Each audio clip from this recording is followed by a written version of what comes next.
Assalamualaikum warahmatullahi wabarakatuh. Kembali lagi dengan saya, Dede Lena Suryani. Nah, di sini saya akan melanjutkan membahas materi tentang hierarki basis data. Nah, hierarki basis data. Yang pertama itu ada sistem manajemen basis data atau database management system atau DBMS. Nah, DBMS itu adalah suatu program komputer atau software komputer yang digunakan untuk memasukkan, mengubah, menghapus, memanipulasi, dan juga memperoleh data atau informasi dengan praktis dan juga efisien dari sebuah basis data. Nah, DBMS juga mempunyai kemampuan untuk mengolah data dalam jumlah yang besar.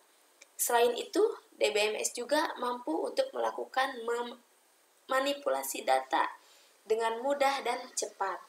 Sebelum adanya DBMS, data disimpan dalam bentuk file berupa teks yang terdapat pada sistem operasi. Nah, kelebihan dari penyimpanan data dalam bentuk file dinilai lebih optimal jika data yang tersimpan berukuran kecil. Nah, kemudian DBMS juga terdiri dari beberapa komponen, antara lain yang pertama, perangkat keras. Nah, perangkat keras itu program aplikasi memerlukan perangkat keras untuk menjalankannya. Kemudian ada perangkat lunak. Perangkat lunak itu program aplikasi yang terhubung dengan sistem operasi. Kemudian ada data. Nah, komponen penting yang bertindak sebagai penghubung antara komponen mesin dan komponen manusia. Kemudian ada prosedur. Nah, prosedur itu berisi aturan penggunaan basis data. Kemudian yang kedua, hierarki dalam basis data. Nah, hierarki dalam basis data ada beberapa tingkatan. Nah, atau beberapa susunan. Yang pertama itu ada sistem basis data. Nah, sistem basis data itu sebuah sistem yang terdiri dari database dan juga DBMS. Nah, atau sekumpulan subsistem yang terdiri dari atas basis data dengan para pemakai yang menggunakan basis data secara bersama-sama. Nah, kemudian sistem basis data juga melakukan proses manajemen pada basis data atau basis data juga menggunakan software DBMS. Kemudian, suatu basis data dan DBMS tidak akan disebut sebagai sistem basis data apabila basis data dan juga DBMS tidak mengalami interaksi dan tidak saling berhubungan satu sama lain. Nah, kemudian yang kedua, ada basis data. Nah, apa sih itu basis data? Basis data adalah sekumpulan dari bermacam-macam tipe record yang memiliki hubungan antar record dan rincian data terhadap objek tertentu. Kemudian yang ketiga ada file. Nah, apa sih itu file? File itu adalah sekumpulan record sejenis secara relasi yang tersimpan di dalam media sekunder atau di dalam media penyimpanan sekunder. Nah, tipe file dalam basis data antara lain ada yang dinamakan file induk atau file master. Kemudian ada file transaksi atau disebut file input. Nah, kemudian ada file laporan atau file output.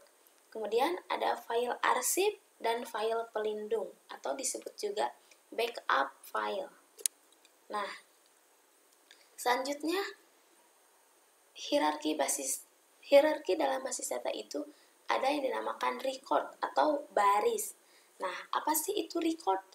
Record itu sekumpulan field yang saling berhubungan terhadap objek tertentu. Contohnya di sini ada field nama, mapel, dan nilai. Nah, isinya ada Nasya, mapelnya TIK, dan nilainya 85. Nah, ini dinamakan record. Kemudian selanjutnya ada data item atau field. Nah, data item atau field itu disebut juga dengan atribut. Nah, itu mempunyai unit terkecil yang disebut data.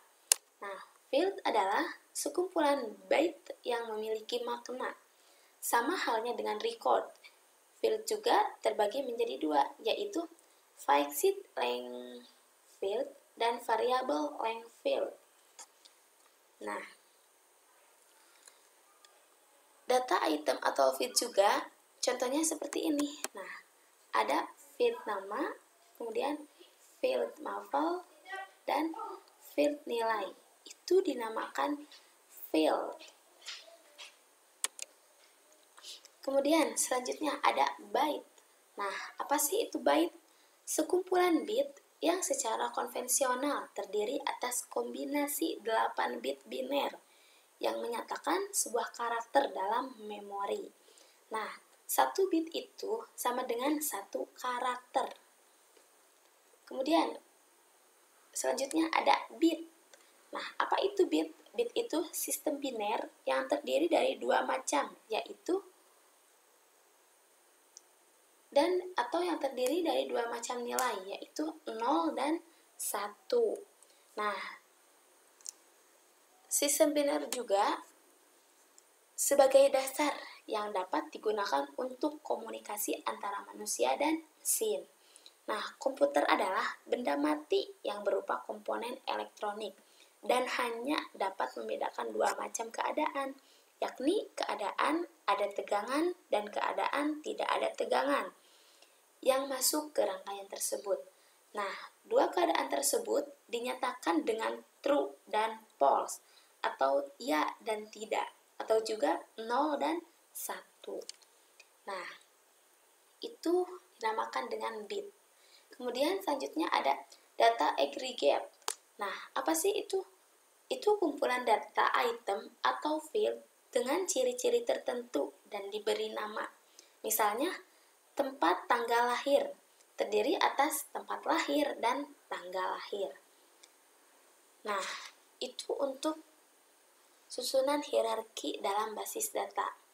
Nah, mungkin untuk materi ini dicukupkan sekian. Semoga ilmunya bermanfaat. Dan nanti kita akan bahas materi selanjutnya. Sekian, terima kasih. Wassalamualaikum warahmatullahi wabarakatuh.